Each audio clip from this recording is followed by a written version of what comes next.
on the Black Horse Beer Mile, which I'm super stoked about, not only because we'll be part of that community and there's so many great breweries around there that I love, but it's also about 10 minutes from my house.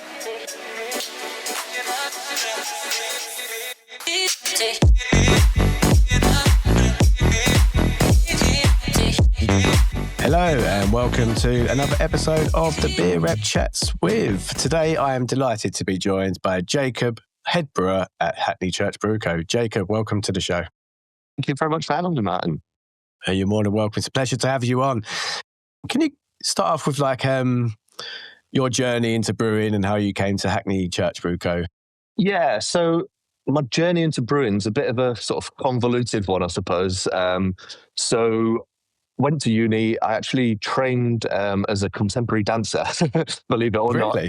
not. And so I was doing that for a few years whilst doing other jobs to sort of supplement the wage, as it were. So yeah, whilst I was a dancer, I was then working in a bank and I worked in a comic book shop. And at some point, I was just like, I need to survive better. So I sort of retrained and I started working offshore.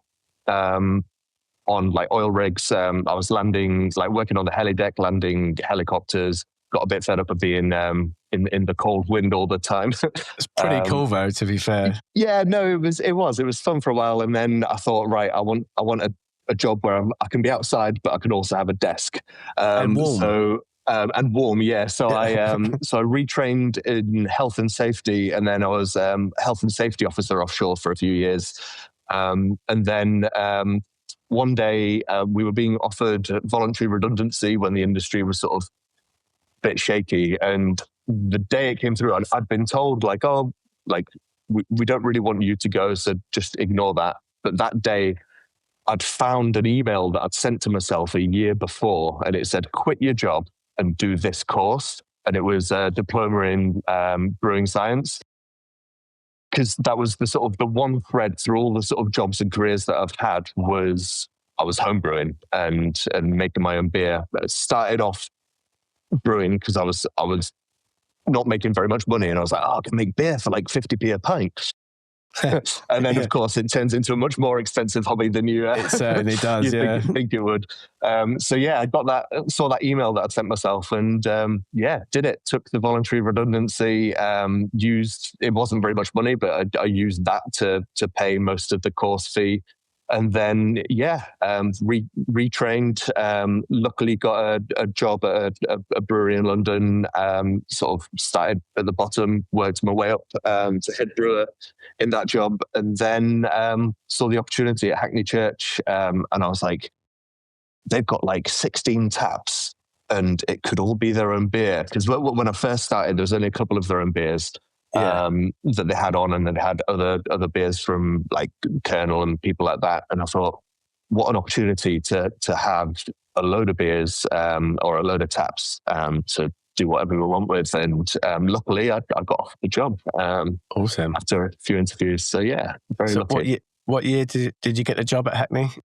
When was it? Must have been, I think, 2021 or 2021 or 2022. I've done it everything just after COVID just sort of blurs.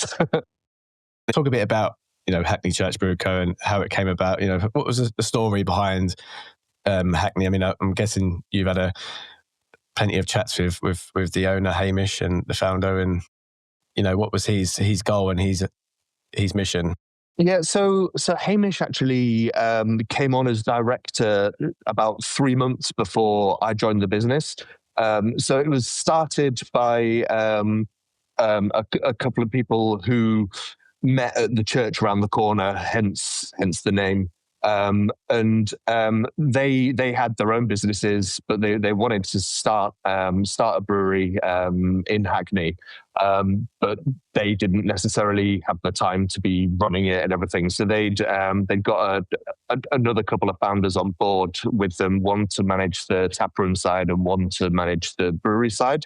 After sort of, when was it? About three or 4 years of making a go of it, wasn't doing as well as the original founders had hoped, and that's when they got Hamish on board to try and sort of restart things, sort of give it a bit of a boost. And then, so Hamish came on board, and then 3 months later got me on board and said, right, we're basically starting the brewery from scratch as far as the beer's concerned. So it was a really fantastic opportunity for me to just do what I wanted and what we thought the vision. Exactly. So we said, right, we'll have a core range, which we'd never had before here. And then, started with a core range, and then seasonal specials, and went from there, really. Yeah, definitely. So, what sets Hackney Church apart from other breweries in London? Because there's quite a few breweries. Where do you see your vision of Hackney Church Brew Co going? So for us, we've got a motto that's beer for all sorts, and I really want that to be true, and for people to come into the tap room and have something that's familiar there, but also have something that is kind of a bit more out there, something for your craft beer nerds who want the sort of biggest, hoppiest thing or the wackiest thing, but also something I've always said, I want my dad to be able to come into the tap room and have a pint of lager and it tastes like a lager and it not be alienating to him. So it sounds a bit like I'm like, oh yeah, we're spreading ourselves thin and trying to do everything. Like, it's not necessarily that. It's trying to make a broad range of beers with no cut corners, and having a broad range that's all quality and something for everyone, really. Yeah, definitely. The more people you can attract in, the better it is for you, for your business. Yeah, like we never wanted to be nothing against the breweries to do this at all, because there's some brilliant ones, but a lot of breweries have their sort of specialization, and you'll go into the tap room and you'll drink a similar sort of like IPA through the various different ABVs with different hops, and they'll all be fantastic. But we wanted to there'll be a couple of IPAs on, but you won't be able to work your way through a menu of IPAs. There'll be lagers and maybe sours, and there might be some weird and wonderful things. Nice little stout here and there. Some Belgiums. Yeah, exactly. So, talk about your local community and when it comes to your beers. I mean, how do you engage with your local community? So engage with them in sort of a few different ways. So one of the immediate ways that we're engaging with the community is a lot of the beers will sort of do like charity projects on where the money will go directly to sort of a charity that's close to Hackney or in Hackney or close to sort of our hearts. Never sort of a sort of like big sort of national or international charities. Always places that we're like, okay, we know that this money's going to make a real difference to them, and they need it. So there's that side of the community that we're trying to help in and around Hackney.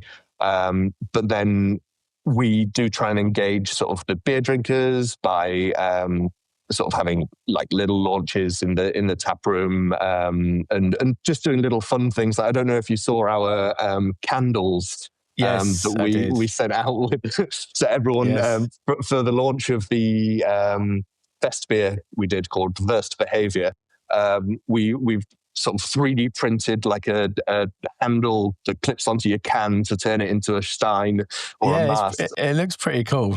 Yeah, like it's a bit of fun, and like just doing little things like that to like not take things too seriously and just make people sort of smile or it might even catch on. You never know. Yeah, exactly. Like, I can't see everyone using them every day. Yeah. Oh, I can't drink that beer. It's in a glass. No, I need it in a can with my candle.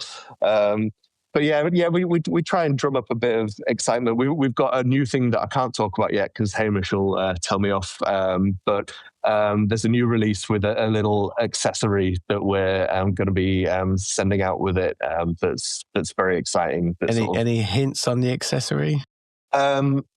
Again, it's something for your can, and it will change the way that you see the artwork, I guess. But it's pretty cool. Oh, that sounds very interesting. Yeah, So I just love chatting to people. Really, we get a lot of locals coming in. We also get a lot of sort of beer tourists, and when there's a new release, and I'm at the moment in our current brewery, because we're in the middle of sort of a move that we can talk about later.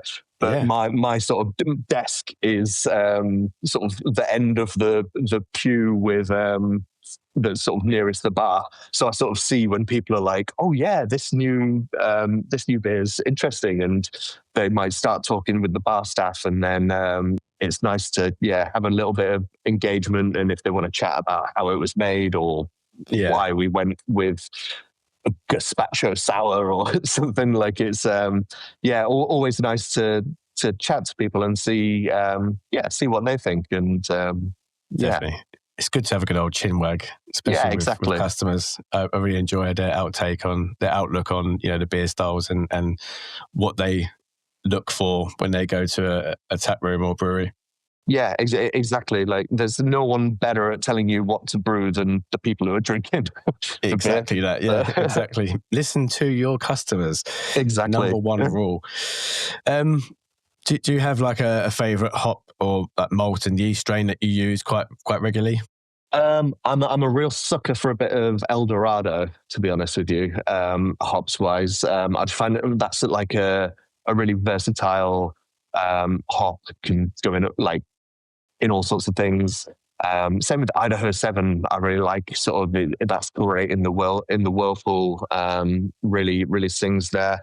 And I think I like using a lot of the hops that Europe and the UK has been developing, inspired by those big American hops. So stuff like that Charles Farram have been doing with like Harlequin and Olicana and that sort of thing. And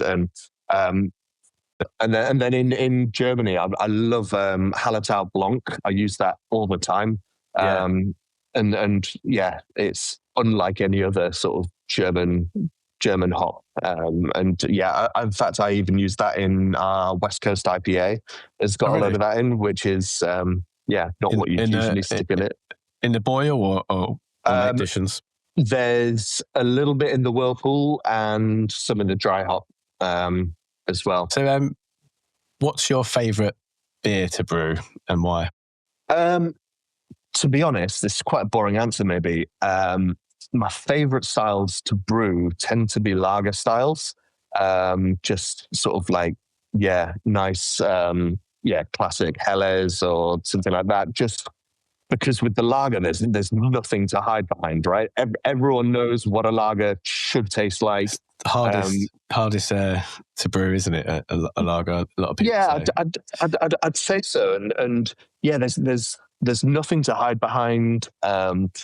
If there's any off flavors, people are going to know about them. And I love the sort of the precision in a lager and all the different ways and techniques there are to make them. So that's probably my favorite, say, like of day-to-day sort of brews. It's definitely a technique that once you've mastered it, it must give you so much joy to know that you first nail your first lager recipe and go, that's good. There's no sulfur in it. There's no off flavors. So I remember a time like years ago, like when I first started brewing, I always thought like my dream was like, right, I'm going to have my own brew pub and it's going to be all my own beer, but I'll always buy in a lager like Budvar or something so that like my dad can have a proper lager when he comes down. Because at the time there weren't any good sort of craft lagers. Like all of the craft lagers were a bit rubbish. And I was like, people just can't brew a good a good lager, not on that macro scale. And then like within a few years, people started like getting it, and I started getting into brewing lager, and I was like, oh, actually, yeah, no, like you can you can brew a really great lager. I think just people weren't. You can even brew it a lot quicker as well now with pressure fermentation and stuff. Yes, yeah. And you can even ferment at higher temperatures now with yeast strains that are out now that allows you to do that. It's technology has come on so good in certainly brewing. has. Even in home brewing, it's just amazing some of the stuff you can get in home brewing to, really enhance your quality of your beer to a professional brewery scale. It's amazing. Yeah, no, it's amazing the kit and ingredients and process aids that are available like to everyone. It's great. Yeah, YouTube's amazing as well for it's a great resource. It is, seriously is. So any beer styles in the future that you're keen to explore? I know you've got a few recipes coming out. Yeah, so I'm looking forward to exploring some more sort of mixed fermentation and that sort of thing. So we've only made one beer that's sort of more of a wild ale, and that was really good fun to make. Because a lot of the beers that I love sort of are those sort of funkier cider beers. But we made a wild fermented apple beer. So basically, we bought like hundreds of kilos of apples, made a really simple wort that was just like Pilsner and wheat malt, and then ran the cooled wort onto the whole apples themselves, and added no yeast, nothing else, and just let the wild yeast on the apple skins ferment the beer. And after a couple of months, it was sort of tasting a bit like quite a clean Belgian saison. But then once the apples started macerating and breaking down, it started imparting that sort of like cidery kind of apple flavor. And then there was all sorts of like Brett flavors coming in, and a bit of earthy funk and sort of acetic, sort of vinegary, sort of sourness. So yeah, I'm looking forward to exploring a bit more of that. How long did you leave it fermenting altogether?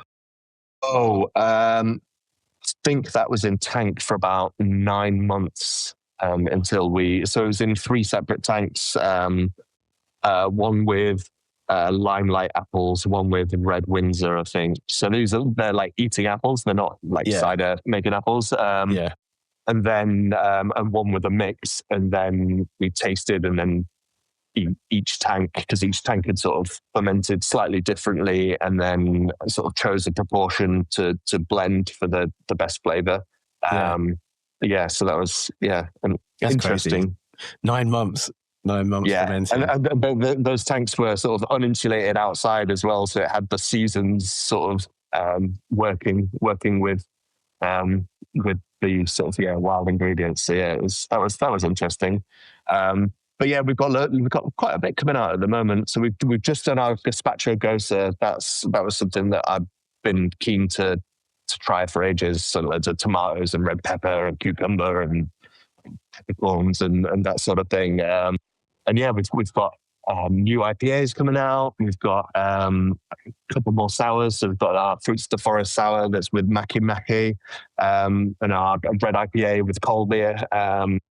That's tasting that. Just got dry hops yesterday.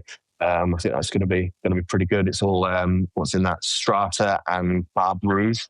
So yeah, should be an interesting combination. Yeah, sounds great. So yeah, that's your upcoming releases. So how do you kind of approach collaborations with other breweries? Is it just kind of like a message on Instagram, go, oh, we should get together, or is it kind of a bit more than just a quick message? Yeah, a bit more structured than just a quick Instagram message.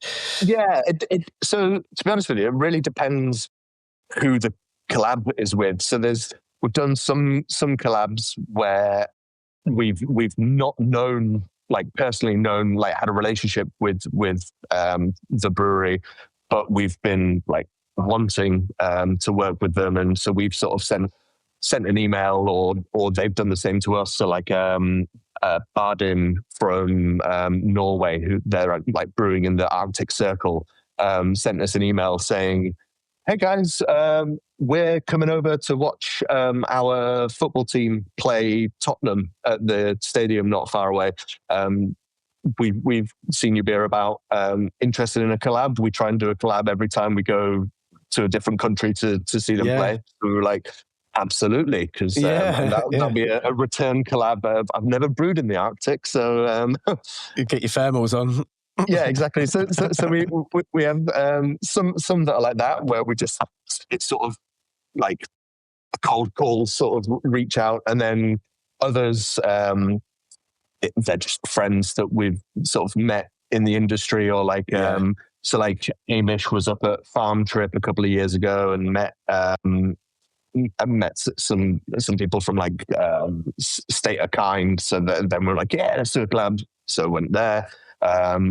He met Karen, the sales guy from Otherworld, and yeah, that was like, oh yeah, we must do something. So we just did a lovely little like smoked pineapple sour with them a few weeks ago, and yeah, and then other people are like just people around sort of like London and the southeast who I see fairly regularly, who were just like, yeah, absolutely, must conversations over a beer. That's a collaboration. Yeah, why not? Exactly. Like, I think one of my favourite collabs we've done was with Kate from Hand Brew, that I know you've had a chat to on your show. Yeah, definitely. And that was such a great day, because the idea was, so it was International Women's Day coming up, and there's obviously the International Women's Collaboration Brew Day, and I really wanted to do something for that, but obviously I'm a hairy bloke, and we've got she's just walked in the door. We've got Liv on our team,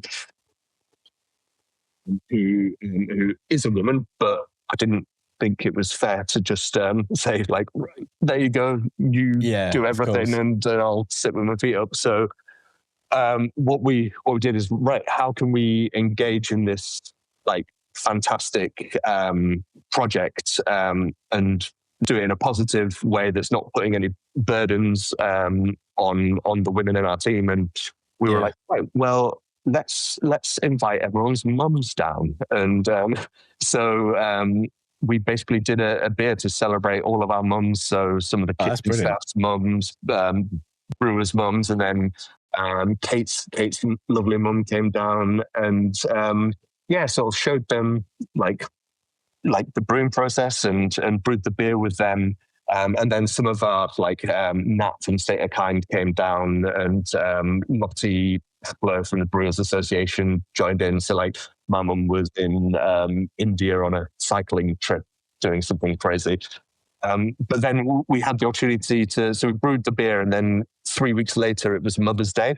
So we got everyone back, including my mum this time, and sat in the tap room and had a roast dinner to celebrate both the International Women's Collaboration Brew Day launch beer and Mother's Day. And it was so great just seeing everyone's mums meet each other and get on. And it was really, really good fun. What a way to celebrate Mother's Day.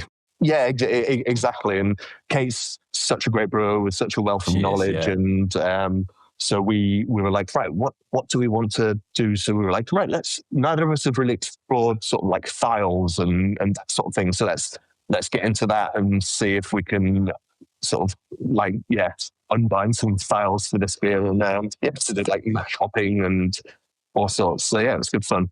Can you explain a bit about Thiols for people that don't know what Thiols are? I mean, it's certain hops work best in mashing. You can put hops in the mash process, can't you? And it you're basically flavors. There's without getting too much into the science of it that I'd probably get wrong anyway.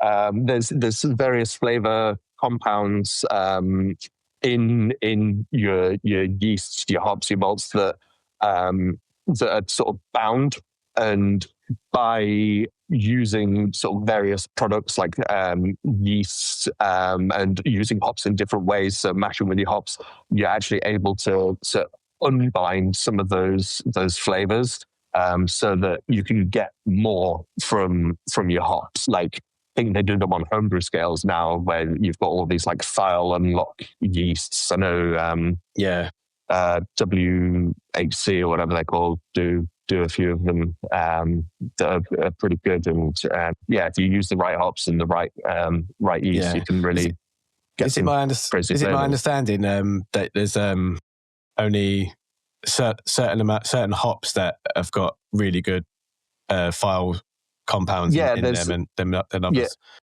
Exactly. So with like, it's one of those things with thiols where Google is definitely your friend because someone else has done all the research. And but like, so we chose, I think we mash hopped with SARS, if I remember correctly, because that's got loads of good thiol precursors and stuff in it. Seems to remember, I think Cascade is another one. So it works really well. I can't remember them all off the top of my head, but SARS was definitely the first one in my head. That's one of the main ones. I think. So that was interesting mash hopping, because we weren't creating the recipe. We were like, right, we didn't know sort of like what the IBU sort of carryover would be from whether we'd get much from the mash into the boil or whether a lot or very little. And some people were saying, no, you don't get any IBUs from that, but I think we absolutely did. So I'd always consider, You're still mashing at around 66, so you're going to get a few IBUs. Exactly, and then you like the hops are breaking down, so you're always going to get some carryover from the Lauterton into the boil as well. So exactly. Definitely in your recipe creation, think about your IBUs from your mash hops. Wonder how, if you done a mash, how you would with them hops in there, and then just kind of, is there a bit of equipment that you can measure your IBUs before?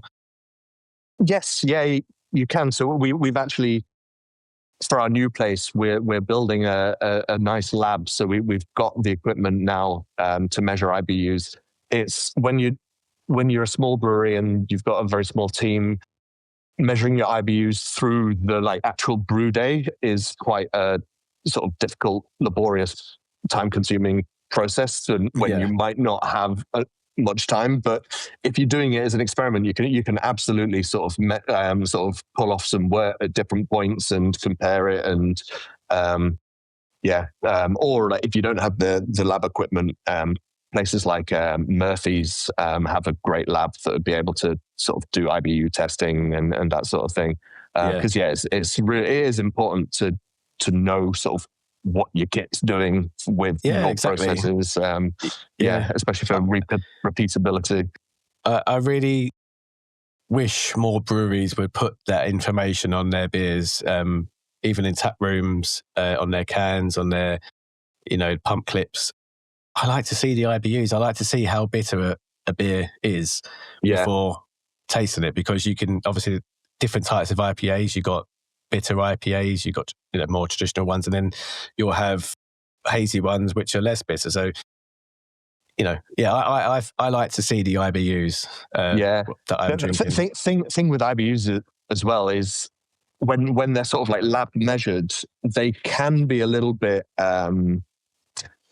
sort of deceiving in a way. So we got our latest hazy IPA called ASTAS sent off for like full lab testing as part of an audit that we were doing on the beers. And drinking that, you'd probably be thinking like, oh yeah, it's probably around like 30 IBUs, maybe, like it's nothing too crazy.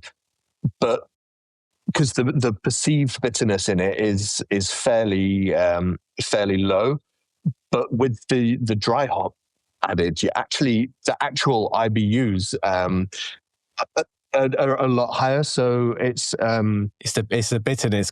How many hops you add in for IBUs for bitterness rather than your total.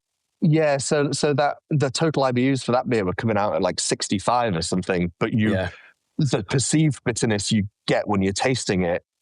So if you saw 65 on the menu, you'd be like, oh yeah, that's a pretty bitter beer. But actually, on the consumption of it, it's like, oh no, that's pretty gentle, soft. So it's interesting with IBUs.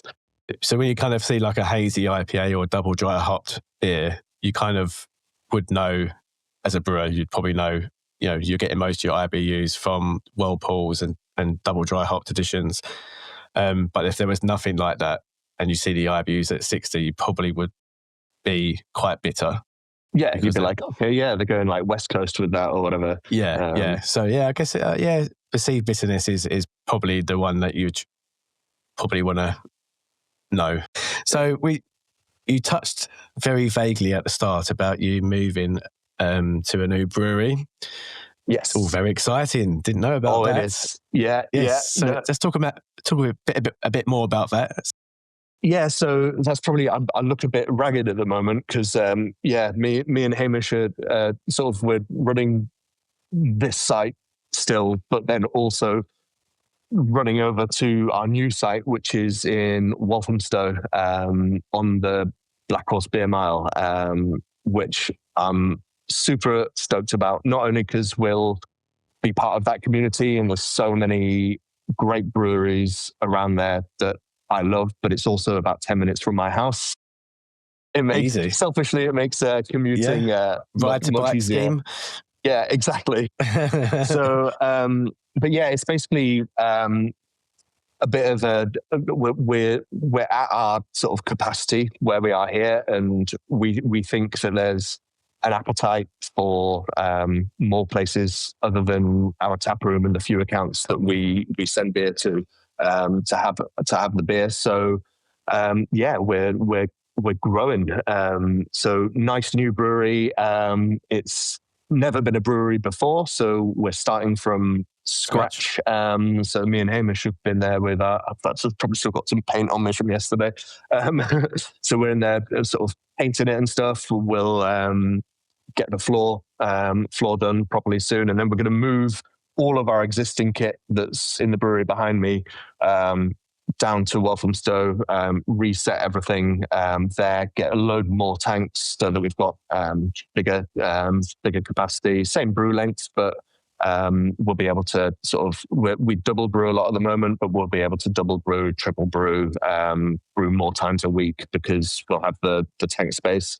And then our current tap room will be able to expand into the arch that's the brewery now. So we'll have more space for people to spread out here, and also be able to offer more events. So at the moment, if someone wants a wedding or something here, we have to close the whole tap room, which isn't ideal. But now we'll have 2 tap rooms in the same place. So if there's a wedding going on, we're not closing for the public. There'll be the tap room next door, and then we'll have a lovely little tap room in Walthamstow as well. So lovely, yeah, it's that's very so cool. Very exciting. Right. So, last question: any advice you would give to aspiring homebrewers or people looking to start their own brewery? I hope you like cleaning. Yes. I don't like. As far as advice goes, it's a difficult one because I'd say get as much experience as you can, seeing different methods of brewing, like go to a brewery that just decoction mashes everything, like Bohem or something, or like take a trip to see some Czech breweries or something. But then, work on.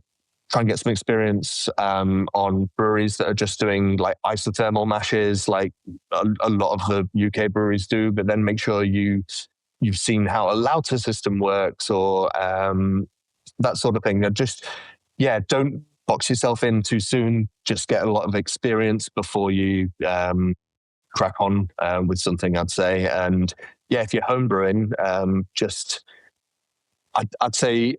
The one thing that I've seen that homebrewers do too quickly is go get crazy with it before they've nailed the basics. So yeah, make sure you can nail your lager, nail your IPA, nail your saison, whatever you want to do before you start adding all your, I don't know, cocoa nibs and vanilla and lactose and all of those things. Like, make sure that the base beer tastes good, because there's a lot of beer that's made that's bad beer that's covered up with flavors that people have put in. There's something great about those beers when there's a real solid foundation under them. Yeah, and like you were saying earlier, there's so many good resources for homebrewers now, be it YouTube or books or blogs, and I think there's never been a better time to start homebrewing or to get on with it. And I'd say a lot of, like, don't take it too seriously either. Like, obviously, if you're a brewer like me, you probably should take it fairly seriously. Yeah. But if you're homebrewing, just have fun. Dump a batch if it's rubbish. Don't suffer through it. Get through this 19-litre corner keg if it's the last thing I do. Exactly. And the best thing about making your own beer is sharing it with people, right? Like, that's my favorite thing about making beer here, is seeing, like, basically like facilitating community, like seeing people like have fun over a beverage, but with their friends. And if you're homebrewing, don't keep it all to yourself. Send some balls out to people, or get people around for a barbecue or a roast or whatever, and share the wealth. Beers on me. People must love homebrewers as friends, especially if they're making good home brews. If they're making decent beer. I think I had a good few friends that would always be happy to crack open a homebrew. And I think I've probably got some friends now that are just friends with me because they can get a free pint now and then. And, they know I'll always turn up with a can, or sometimes unlabeled cans. Yeah, so it's been absolutely amazing talking to you, and I've had a right laugh and cheers for having me on. And I'm really excited for your new brewery. I'm definitely going to come down. I'll send you an invite to the launch party. Have we got a date? No, not yet. So it's a fairly slow process at the moment. So we've put the sign up saying coming 2026, but I think it'll likely, we're aiming for sort of late spring. We're hoping. We've got to. We're waiting for permission from the council to close Black Horse Lane. So because we've got to get a new power. We're basically upgrading the power because there's not enough to run our brew house at the moment. So that's a slow process. That might take sort of 3 months or so, and then we've got all the brew house to move and the build to do. A nice welcome to your new neighbours. Howdy, neighbours. Yeah, we're just shutting down the road for the day. Sorry. We're here. Your malt delivery's on the other side of the road. Oh, sorry. You might have to wait. So it's going to be, it's a bit of a slow process, but we're trying to do it properly as well. We don't want to open the tap room whilst it's still sort of a bit of a shell. We want to open it and be like, this is who we are, this is what we're doing, and sort of do it properly from the start. Sounds great. Super exciting. Brilliant chat. I'll let you get off now and continue with your work on whichever way you're going. Brewery you're going to. It's a Hackney day today, so get to do some of the fun stuff. Cool. Well, thanks very much for having me, Martin. You're more than welcome. Lovely to be invited.